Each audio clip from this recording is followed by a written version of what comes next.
సాధించ చరిత్ర అన్న. వందనాలు వందనాలు వివేకానంద, ఈ ధరిత్రిపై చెరపలేని జ్ఞానపు నంద. విశ్వమంత భారతీయ విలువల పంట, వ్యక్తిత్వ వికాస ఋషి వివేకానంద.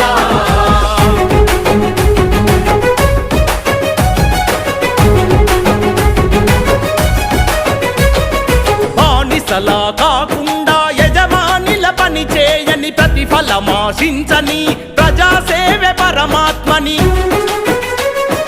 పడిలేచే కెరటాన్ని ఆదర్శంగా చూడమని, మందల ఒకరివిగాక వందల ఒకరివి కమ్మ.